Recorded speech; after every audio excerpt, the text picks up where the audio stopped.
Okay, so I haven't made a video in a while talking about anything. Probably been a couple months by the time you're seeing this video.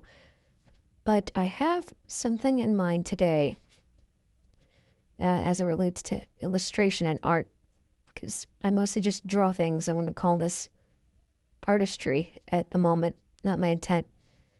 However, let's talk about how art sometimes has structure to it, if that makes sense. You know, how like musicians rehearse and songwriters say the same lines over and over until they feel right, until it's more instinctual and less I have to think about it and think about what I'm going to say. Art also has this to a degree where repetition becomes important, but there is also the important aspect of creating it to yourself to begin with. And so in the process of making it, sometimes it's not always good to just immediately jump in to like an idea you might have for a drawing that you're making. Sometimes it's better to have steps. When I make some of these longer format drawings like this one, I have a visualization that goes into it. So I'll have like a concept or an idea that I want to express instead of just, looking at paper and going, you know what, I'm going to make this today. I have like an idea. And that idea needs to go through several steps and processes before it gets implemented. Like sometimes I've drawn the same thing over and over again just because I wanted to look a certain type of way. Like I might have mentioned this earlier, I wrote a book. Well, not really. I mean, is it a book? That's what we call like a light novel of sorts. Anyway, I wrote it. And when I was making it, I had like a visualization for it. You have to go through the steps saying, okay, well, how do I want this to look? And this is like a mental thing first. Is like, where do I want this to stand out mentally? Like before it hits the paper, where do I want this thought process to be for this thing I'm making? Where world are they in? Or where is the setting? Who is this person? What do they do? Instead of just immediately scribbling on the paper, like, okay, maybe you have a visualization or a thought to it. And during this time, I think I might have shown like my whole idea for the creature in the book. I think I called it an ox wolf and how I drew it multiple times. I don't scribble like how I wanted it to look on paper over and over again. And I don't have like rough drafts, but like they weren't really finalized photos or pictures of anything like that. They were kind of just how I thought the creature should look. That's the first step. You got to like visualize what you want something to look like. How you want the general vibe of that something to come off as. Is this thing supposed to be nice? It's supposed to be bubbly? It's supposed to be eerie? You can make those decisions in the visualization part of your art. You can say that like, I want this to look like XYZ while you're in that point. The next stage, I would say, is conceptualization, which is when I would do like a draft or two. It's like how I said earlier, a draft or two or a couple of sketches of how I want a particular thing to look. You throw in a few drafts for how you want this particular thing to look when you draw it.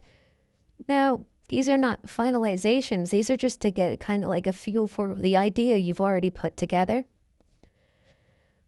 You sort of just throw in pieces that you think would look nice with the drawing or whatever you've written down before you make the final picture.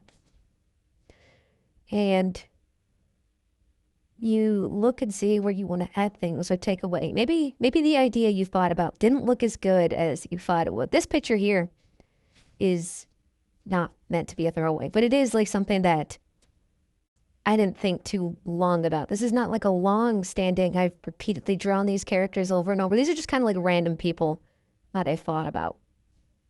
in a random situation. Well, not random, but like in a situation is based and referenced off of something in my mind. But at first, it started off as like something I had to visualize. And now I'm drawing concepts, which is like drawing things in my specific style, seeing what I can add and take away. This is more like the part where you put what you've thought to the test and you can make changes. You can decide if XYZ thing is not something you like or if it's something you really like and you want more of it. Maybe there's not enough of the thing in your picture that you originally envisioned. Maybe there needs to be more of something. Maybe there needs to be less.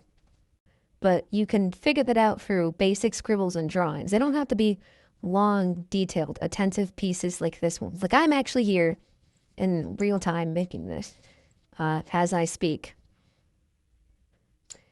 And so, like, as I'm drawing it, I'm coming up with like new ideas and maybe thinking of new things that need to go in new places in the conceptualization department of what I'm drawing.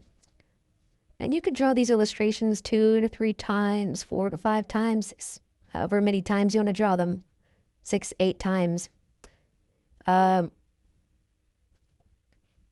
And it can help you get a feel for what you want to make. If you want your pieces to look better, it's important to take your time and be really attentive with them. If you want them to look more proper and well made, really important to do that. Whether it's spending an hour, 2 hours, or a few hours on your drawings, it's really important to make sure that you pay attention to the details in your picture. And so that it comes out right.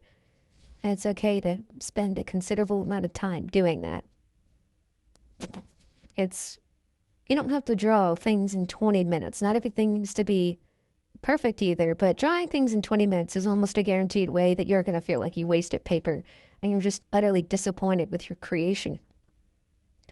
I like to look at these as learning experiences. I would hope that as I get better at these various illustrations, I'll be able to up my game with drawing. Because like I really want to fill out this entire page. I just didn't have a concept for it.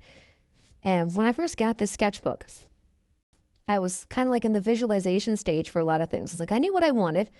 And I started putting them in paper. And then I would look at the paper and I'd go, oh, look, there's like a whole lot of empty space that it just isn't being filled. And that kind of like upsets me.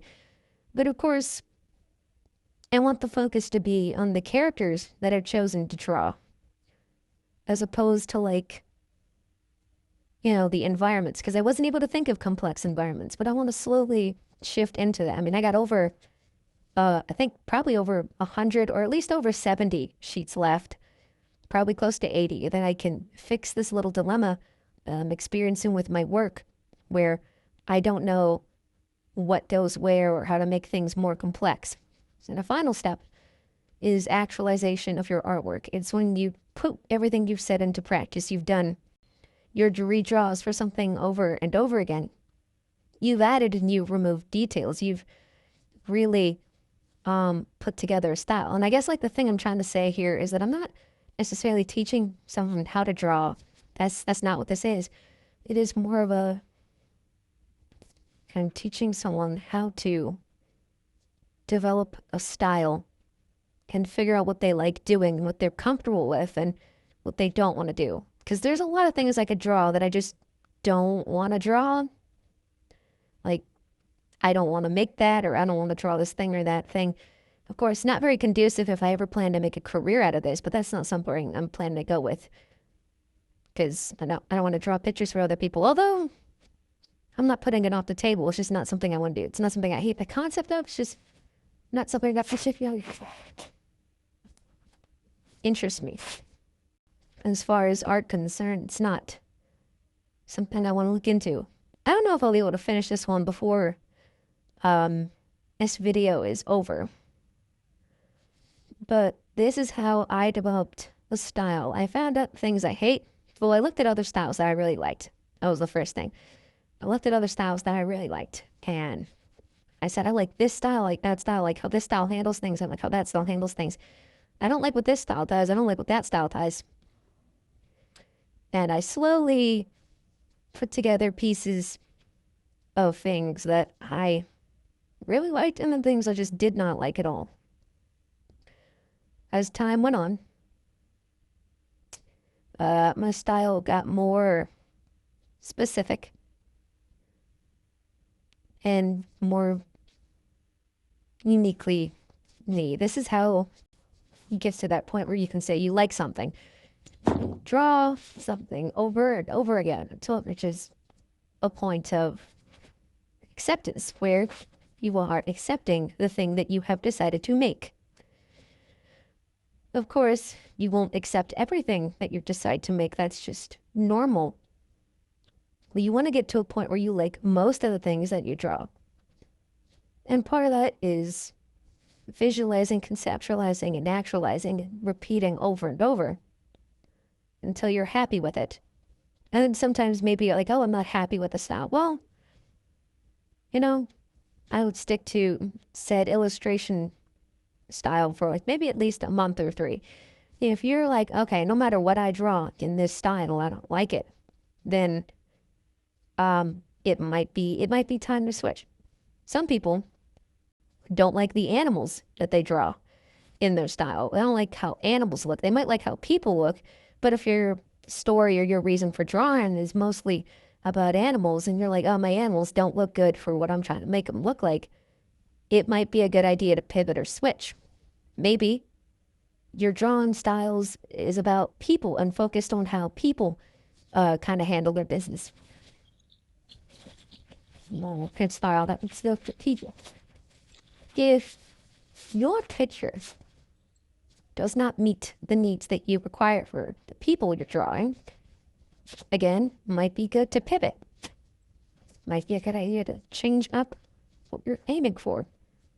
I'm personally want my drawing to have like a great emphasis on both people and environment, but I don't draw a lot of environments because I'm trying to think of something that like hasn't been done already.